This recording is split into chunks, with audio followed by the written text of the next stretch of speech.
Hello everyone, welcome back to our engineer Pathsala platform. আশা করি সবাই ভালো আছো এবং তোমাদের আপকামিং যে সমস্ত গভর্নমেন্ট এবং প্রাইভেটের জব নোটিফিকেশন আসছে তার প্রিপারেশন খুব ভালোভাবে চলছে। সেই প্রিপারেশনের উপর ডিপেন্ডস করে তোমাদের যে সমস্ত যারা সেমিস্টারের জন্য প্রিপারেশন নিচ্ছ এবং যারা গভর্নমেন্টের প্রিপারেশন নিচ্ছ এবং যারা জিলেটের এক্সামের জন্য প্রিপারেশন নিচ্ছ তাদের জন্য কিন্তু আমার এই বেসিক ইলেকট্রিক্যাল ইঞ্জিনিয়ারিং সেশন এবং ডিসি নেটওয়ার্ক থিওরামে যে সেশন কমপ্লিট শুরু করেছি সেই সেশনগুলো তোমাদের কাছে মোস্টলি ইম্পর্টেন্ট। সো যারা নতুন আসছো আমার ইউটিউব চ্যানেলে তারা অবশ্যই আমার ইউটিউব চ্যানেলে সাবস্ক্রাইব করে রেখো। যে কোনো গভর্নমেন্ট এবং প্রাইভেটের জব নোটিফিকেশন আসলেই তোমাদের কাছে ইজিলি ভাবে চলে যাবে। এবং তার সাথে সাথে যারা ইলেকট্রিক্যাল ইলেকট্রনিক্স ডিপার্টমেন্টে রয়েছে তাদের জন্য কিন্তু এই সেশনগুলো মোস্টলি ইম্পর্টেন্ট। যারা বিই বিটেক করছো এবং ডিপ্লোমা করছো গভর্নমেন্টের প্রিপারেশন নিচ্ছ তাদের জন্য কিন্তু বেসিক ইলেকট্রিক্যাল ইঞ্জিনিয়ার সেশনটা মোস্টলি ওয়েটেজ সিলেবাসের মধ্যে একটা থাকে। ওকে, তো নেক্সট হচ্ছে আজকে যে সেশনটা আমরা করব সেই সেশনটা কি রয়েছে না, আমরা ডিসি নেটওয়ার্ক থিওরাম পড়ছিলাম, রাইট? সেই নেটওয়ার্কের মধ্যে আমরা কি করছি, থিওরাম পড়ছিলাম। ফার্স্ট থেভেনিনস থিওরাম দেখেছি, নর্টনস থিওরাম দেখেছি, তার এক্সাম্পলের থ্রুতে নিউমেরিক্যাল প্রবলেম করেছি। ঠিক তেমনি আজকে যে থিওরামটা করব সেই থিওরামটা mostly important for your semester এবং গেট এক্সামের জন্য এবং গভর্নমেন্ট এক্সামের জন্য। কি রয়েছে আজকে আলোচনা করব আমরা, যে হচ্ছে superposition theorem. First of all প্রত্যেকটা থিওরামকে জানতে গেলে আগে তোমাকে কি করতে হবে না, বেসিক স্টেটমেন্ট জানতে হবে।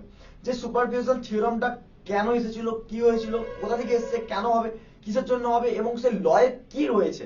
বেসিক ফান্ডামেন্টাল তুমি যদি স্টেটমেন্ট যদি না জানো, অ্যাকচুয়ালি থেভেনিনস থিওরাম নর্টনস থিওরাম যখন পড়েছিলাম তার স্টেটমেন্ট পড়েছিলাম যে স্টেটমেন্টটা কি লিনিয়ার সার্কিট নাকি নন লিনিয়ার সার্কিট নাকি বাইলেটারাল নাকি ইউনিলেটারাল, এগুলো বেসিক্স কনসেপ্ট অলরেডি আমরা প্রথম লেকচারে করেছিলাম, ফার্স্ট যখন ক্লাস শুরু করেছিলাম।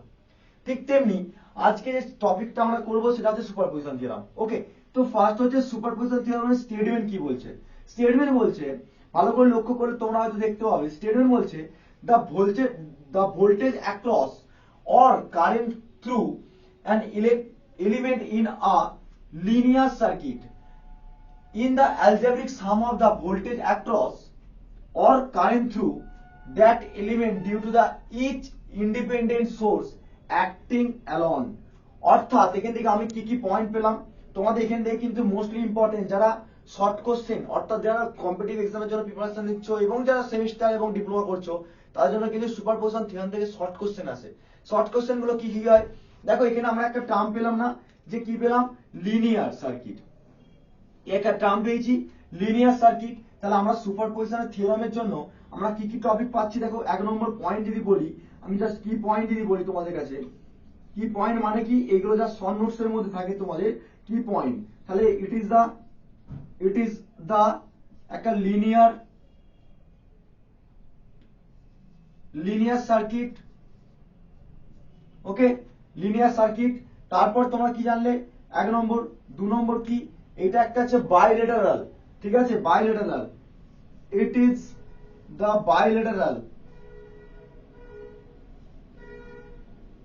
Bilateral RLC element. ওকে, তো এই দুটো পয়েন্ট তোমাদের কিন্তু মাথায় রাখতে হবে, ঠিক আছে, যে অ্যাকচুয়ালি কি বললাম না, ইট ইজ একটা লিনিয়ার সার্কিট, এটা হচ্ছে বাইলেটারাল আরএলসি এলিমেন্ট বা আরএলসি নেটওয়ার্কও বলতে পারো। ওকে, তো এই দুটো পয়েন্ট কি পয়েন্টের মধ্যে তোমাদের রাখবে শর্ট কোশ্চেনের জন্য কিন্তু মোস্টলি ইম্পর্টেন্ট। ওকে, এবারে ভালো করে লক্ষ্য করো যে আমরা স্টেটমেন্টটা বুঝতে পারলাম যে একটা ভোল্টেজ অ্যাক্রস এর ক্ষেত্রে যে এলিমেন্ট থাকবে সেটা লিনিয়ার এলিমেন্ট থাকবে, সেটা অ্যালজেব্রিক সাম অফ দা রেসপেক্টে কি হবে, ভোল্টেজ অ্যাক্রস এ যে এলিমেন্ট গুলো পাবো সেটা ইচ ইন্ডিপেন্ডেন্ট সোর্স হতে হবে, রাইট, এবং অ্যাক্টিং অ্যালং মানে একা একা ভাবে কাজ করে কিভাবে করবে চলো দেখে নিই। দেখো এখানে একটা পয়েন্ট রেখেছি, যে পয়েন্টটা হচ্ছে টার্ন অফ। অর্থাৎ এই যে টার্ন অফ কথাটা রেখেছি, যে কোনো একটা সার্কিটকে তোমাদের কাছে যদি রিপ্রেজেন্ট করে, সেই সার্কিটকে ধরো সাপোজ তোমাদের কাছে যদি আমি একটা সার্কিটকে রিপ্রেজেন্ট করি, ধরো সাপোজ এটা আমার তোমার নিশ্চয়ই জানো কম বেশি ভোল্টেজ সোর্স, এবার একটা রেজিস্ট্যান্স দিয়ে দিলাম, আবার একটা রেজিস্ট্যান্স দিলাম, নেক্সট হচ্ছে রেজিস্ট্যান্স, আবার এখানে একটা দিলাম তোমাকে কারেন্ট সোর্স, ঠিক আছে, এরকম একটা যদি এলিমেন্ট নেটওয়ার্ক দিয়ে থাকে, এখানে একটা তোমার রেজিস্টার দিলাম, এই রেজিস্টার। তাহলে তোমরা দেখতে পাচ্ছ যে আমরা জানি কি ইন্ডিপেন্ডেন্ট ডিপেন্ডেন্ট সোর্স সম্বন্ধে আইডিয়া রয়েছে, আমরা প্রথমেই দেখেছিলাম বেসিক্স ক্লাসে।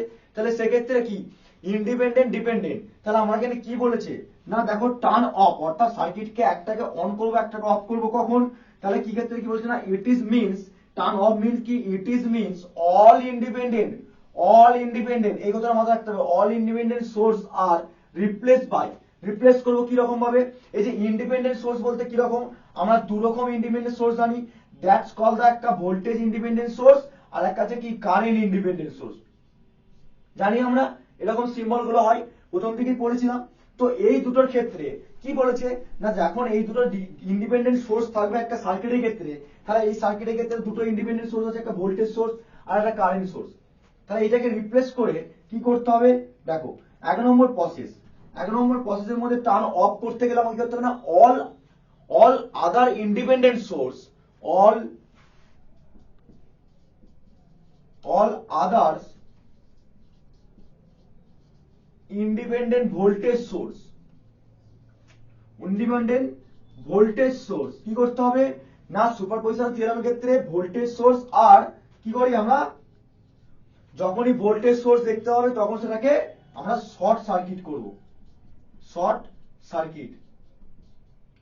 সার্কিটেড। ওকে, কারণ আমরা কি বললাম যে আমরা টার্ন অফ করতে গেলে it is mean independent source আর রিপ্লেস কি করব না, যখনই দেখতে হবে একটা সার্কিটের ক্ষেত্রে ভোল্টেজ সোর্স আর কারেন্ট সোর্স ইন্ডিপেন্ডেন্ট রয়েছে, তাহলে ভোল্টেজ সোর্সের জন্য কি করব না, all other independent voltage source আর শর্ট সার্কিটেড।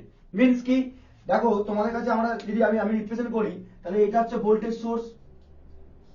ওকে, তাই এটাকে আমাকে কি রিপ্লেস করতে হবে, দ্যাটস লাইক একটা শর্ট সার্কিট বিহেভিয়ার মতন নেচার করতে হবে সার্কিটে, ঠিক আছে, দ্যাটস লাইক শর্ট সার্কিটে একটা রিপ্রেজেন্ট করতে হবে, বুঝা গেছে। তো তাহলে স্যার এটাকে যদি ভোল্টেজ সোর্সটাকে আমি যদি শর্ট সার্কিট করি, তাহলে 2 নম্বর তো আমাকে একটা স্টেটমেন্ট লিখতে হবে, যেটা হচ্ছে কি না, all other independent voltage source বললাম, তাহলে সেক্ষেত্রে কি হবে, all others independent current source হবে নিশ্চয়ই, কারেন্ট সোর্স কি হবে, কারেন্ট সোর্স আর ওপেন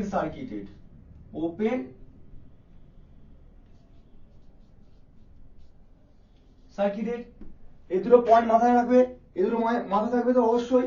দেখো এবারে ব্যাপারটা হচ্ছে এর পরে যদি আমি বলি এটার খেলে রিপ্লেস কি করে করব, রিপ্লেস করব আমরা, দেখো একটা হচ্ছে আমরা জানি এরকম কারেন্ট সোর্স থাকে সিম্বল, যে এরকম কারেন্ট সোর্স থাকলো, যদি এরকম কারেন্ট সোর্স থাকে তাহলে তোমরা কি করবে, ফার্স্ট অফ অল তাহলে তোমাকে ওপেন সার্কিট করতে হবে, দ্যাটস লাইক এরকম। ওকে, তাহলে এটাকে ওপেন সার্কিট করতে হবে। আশা করি বুঝতে পেরেছো। তাহলে আমরা কি পড়লাম, যে সুপারপজিশন থিওরেম কি পড়লাম, একটা শর্টে বলে দিই।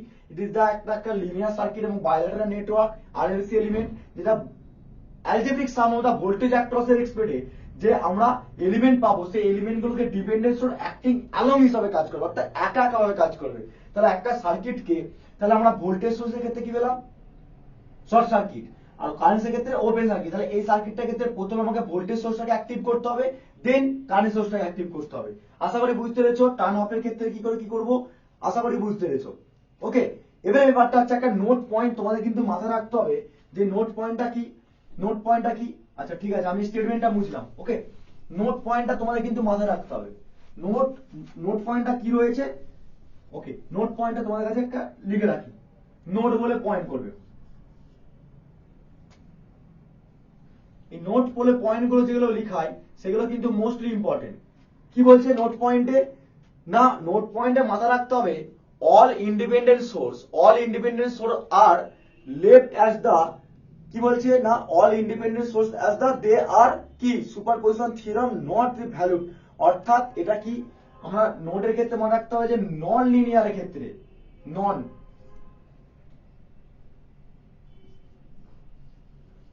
লিনিয়ারের ক্ষেত্রে আমরা ডু নট বা ডাজ নট,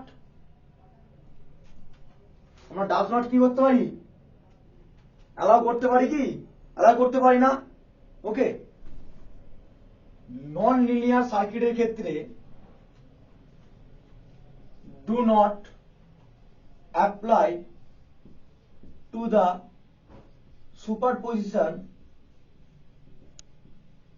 সুপারপজিশন থিওরেম, মাথায় রাখতে হবে কিন্তু নোট পয়েন্টের ক্ষেত্রে।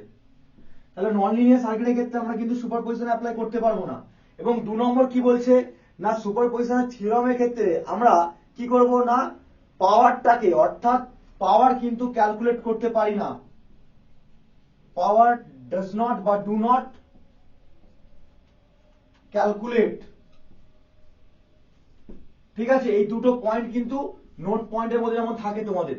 ওকে, শর্ট কোশ্চেনের জন্য কিন্তু মোস্টলি ইম্পর্টেন্ট হয়ে দাঁড়ায়। বুঝা গেছে? বুঝা গেছে? ওকে, নেক্সট তাহলে কি কি পয়েন্ট বললাম না, নন লিনিয়ারের ক্ষেত্রে ডু নট, নন লিনিয়ার ক্ষেত্রে do not apply the superposition theorem, that's number 1 point note. 2 number point কি না, পাওয়ার ডাজ নট ক্যালকুলেটেড বা do not calculate to the circuit বা এলিমেন্ট। এই দুটো পয়েন্ট কিন্তু তোমাদের কাছে মাথায় রাখতে হবে। ওকে, এবারে প্রসেস কি রয়েছে, আমি একটা সুপারপজিশন থিওরাম কিভাবে অ্যাপ্লাই করব, তার প্রসিডিওর কি কি রয়েছে, তার প্রসিডিওর গুলো কি কি রয়েছে সেগুলো আমরা একটু দেখে নিই। প্রত্যেকটা থিওরামের ক্ষেত্রে আমরা প্রসিডিওর গুলোকে মাথায় রাখতে হবে। একটা সার্কিটকে রিপ্রেজেন্ট করতে গেলে তার প্রসিডিওর গুলো তোমার যদি মাথায় যদি না থাকে, তাহলে তোমরা সেক্ষেত্রে কি করতে পারবে না, সুপারপজিশন অ্যাপ্লাই করতে পারবে না। অর্থাৎ প্রবলেম সলভিং, ওকে, প্রবলেম সলভিং স্টেপ, অর্থাৎ স্টেপ নাম্বার 1 যদি দেখি, ফার্স্ট হচ্ছে প্রবলেম সলভিং স্টেপস।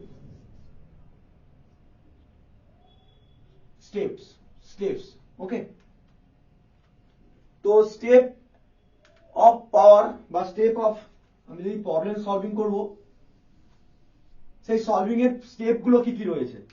ঠিক আছে, তো ফার্স্ট স্টেপ, সেকেন্ড স্টেপ এবং থার্ড স্টেপ জানতে গেলে তোমাকে কিন্তু প্রথমে স্টেপ নাম্বার 1 জানতে হবে। স্টেপ 1, স্টেপ 1 এ কি বলছে, স্টেপ 1 এ বলছে consider one only independent source.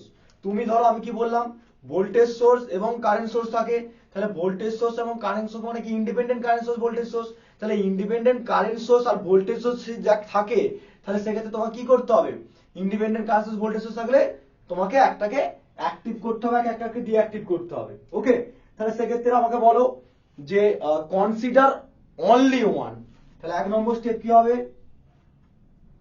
ওকে, কনসিডার অনলি ওয়ান, কি করবো আমরা, only one independent source.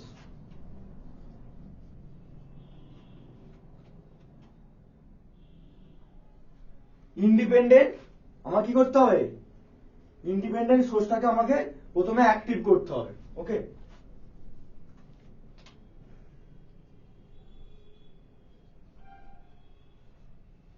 Independent source হলো, তাহলে অনলি কনসিডার করছে একটা ইন্ডিপেন্ডেন্ট সোর্সকে। এবারে একটাকে কনসিডার করার সঙ্গে সঙ্গে source and deactivate the other source, কি বললাম, ডিঅ্যাক্টিভ। তাহলে অনলি একটা কনসিডার করলাম, বাকিগুলো কি করতে হবে, D active all other source. বুঝা গেছে, আদার্স সোর্স। ওকে, তো তাহলে আমরা কি বললাম, যে কোনো একটা সার্কিটের রিপ্রেজেন্টে আমাকে ফার্স্ট অফ অল কি করতে হচ্ছে না, কনসিডার করতে হচ্ছে। কনসিডার করার জন্য কি করতে হচ্ছে না, অল আদার সোর্সকে আমাকে ডিঅ্যাক্টিভেট করতে হচ্ছে। তাহলে ডিঅ্যাক্টিভেট মানে কি জানলাম, তাহলে step number 1 A consider only one of the independent source, একটা যদি কনসিডার করি, বাকিগুলোকে ডিঅ্যাক্টিভ করছি। লাইক দ্যাট তোমাদের কাছে একটা রিপ্রেজেন্ট করছি সার্কিটকে, সেই সার্কিটটাকে দেখে দেখে ভালো করে আরো আইডেন্টিফাই করতে পারবে। দ্যাটস লাইক সার্কিট একটা রিপ্রেজেন্ট করি,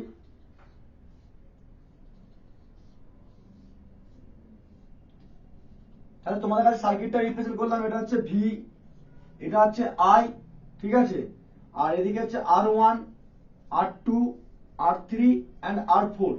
ওকে, তো এই সার্কিটটা রয়েছে। তাহলে ফার্স্ট স্টেপ কি বললাম, কনসিডার অনলি ওয়ান দা ইন্ডিপেন্ডেন্ট সোর্স। তাহলে ইন্ডিপেন্ডেন্ট সোর্স দুটো রয়েছে, যদি তুমি ভোল্টেজ সোর্সটাকে নাও তাহলে এটাকে ডিঅ্যাক্টিভ করতে হবে। আর ডিঅ্যাক্টিভ করতে গেলে আমি কিছুক্ষণ আগেই বললাম না যে অল ইন্ডিপেন্ডেন্ট কারেন্ট সোর্স আস, তাহলে আমরা কি করতে হবে না, ইন্ডিপেন্ডেন্ট ভোল্টেজ সোর্স, কি বলেছিলাম, ভোল্টেজ সোর্স মানে কি করতে হবে, শর্ট সার্কিটেড করতে হবে। এবং নেক্সট কি বলেছিলাম, ইন্ডিপেন্ডেন্ট কারেন্ট সোর্সটা কি বলেছিলাম, ওপেন সার্কিট করতে হবে। এই জিনিস দুটো সব সময় কি পয়েন্টের মধ্যে রেখে দাও, ওকে? এই দুটো পয়েন্ট কি পয়েন্টের মধ্যে সব সময় যেমন থাকে। তাহলে 1 নম্বর স্টেপ বুঝা গেল, আশা করি বুঝতে পেরেছো। এবং 2 নম্বর স্টেপ কি বলছে, স্টেপ নম্বর 2। স্টেপ নম্বর 2 কি হবে না, যেটা আমরা 1 নম্বর কনসিডার থেকে পেলাম যে apply step 1 for all independent source, apply step 1 থেকে all independent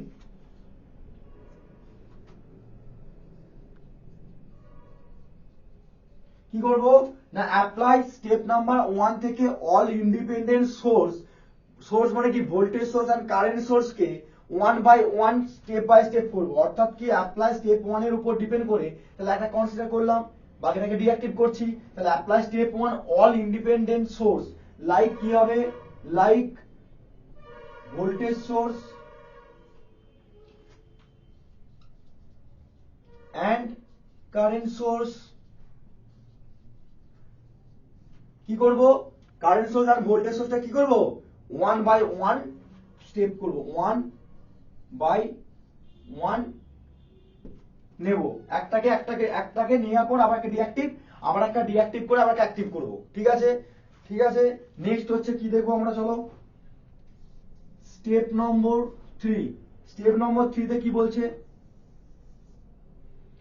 স্টেপ নম্বর 3 তে কি বলেছে, স্টেপ নম্বর 3 তে তোমাদের মনে রাখতে হবে যে to determine the total current, to determine the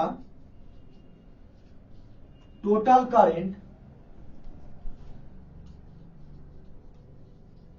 total current identify করতে গেলে তোমার কি করতে হবে, এন্ড কি করতে হবে, টোটাল কারেন্ট যদি বার করতে যায় and all the current obtain to the step 1 and step 2।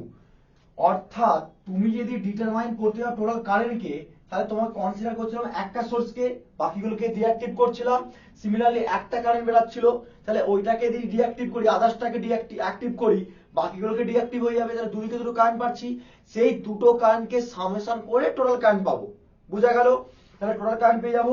তাহলে to determine the total current, total কারেন্টটা কোথা থেকে পাবো না, টোটাল কারেন্টটা কি পাবো, all the current obtained to the step 1 and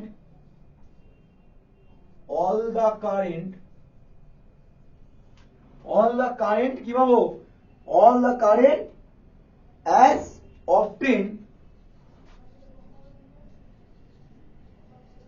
obtained by step 1 and step 2। বুঝা গেল? বুঝা গেল? অর্থাৎ তোমাদেরকে স্টেপ 1, স্টেপ 2 এন্ড স্টেপ 3 ভালো করে মাথায় রাখতে হবে, তিনটে স্টেপ। এবারে যেটা বলবো সেটা হচ্ছে আরো ইম্পর্টেন্ট, সেটা হচ্ছে নোট পয়েন্টের মধ্যে রাখো। নোট পয়েন্ট গুলো মোস্টলি ইম্পর্টেন্ট হয়ে যায়। সেই নোট পয়েন্ট গুলো কি কি, নোট পয়েন্টটা হচ্ছে তোমাকে কিন্তু সাইন, অর্থাৎ পজিটিভ কোন দিকে নেগেটিভ কোন দিকে সেটা কিন্তু মাথায় রাখতে হবে। add the current for same direction, add the current for same direction, দেখো কারেন্ট ডাইরেকশন গুলো কি হতে পারে, সেম হতে পারে, এন্ড কি হবে, অপোজিশন ডাইরেকশন হতে পারে, এন্ড অপোজিশন ডাইরেকশন হতে পারে না,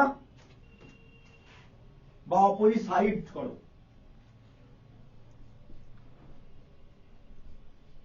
অপোজিট সাইড ডাইরেকশন। ঠিক আছে, ডাইরেকশন। ওকে, তো এই নোট পয়েন্টটা কিন্তু মাথায় রাখতে হবে সবাইকে। কি না, যখন তুমি কারেন্টটা পাচ্ছ, ধরো সাপোজ আমাকে বললো যে অ্যাকচুয়ালি সার্কিটের ক্ষেত্রে এই যে R2 আছে, এই R2 এর এক্সপেক্টেড কারেন্ট কত ফলো করছে সেটা বার করতে, তাহলে তোমার কি করতে হবে, ফার্স্ট অফ অল তোমার কি করতে হবে, না এই যে ভোল্টেজ সোর্সটা রয়েছে, এই ভোল্টেজ সোর্সটাকে অ্যাক্টিভ করতে হবে, এটাকে ডিঅ্যাক্টিভ করতে হবে। তাহলে এটাকে যদি ডিঅ্যাক্টিভ করে দিই, তাহলে কারেন্ট সোর্সের ক্ষেত্রে আমরা কি লিখালাম? কারেন্ট সোর্সের ক্ষেত্রে আমি কি লিখেছিলাম? কারেন্ট সোর্সের ক্ষেত্রে আমরা ওপেন হয়ে যাবে, তাহলে এটাকে আমি ওপেন করে দেবো। তাহলে এদিক থেকে কি কারেন্ট ফ্লো করবে?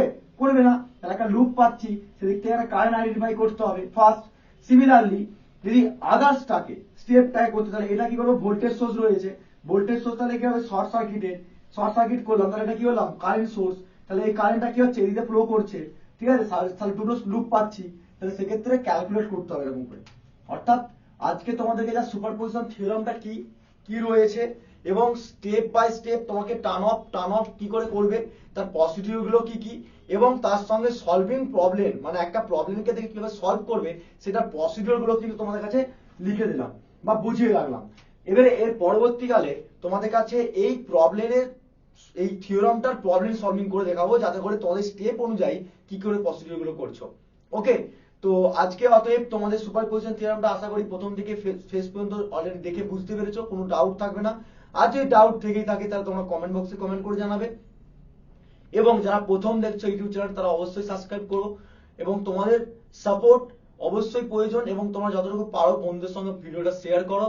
আর যেখানে যেটা বুঝতে না কমেন্ট বক্স খালি রয়েছে, সেখানে অলরেডি তোমরা কমেন্ট করতে পারো। আর ভিডিওটা ভালো লাগলে অবশ্যই তোমরা লাইক করে যেও। Okay, thank you so much watching the video. দেখাবে নেক্সট ভিডিও, ততক্ষণ তোমরা সুস্থ থেকো, ভালো থেকো।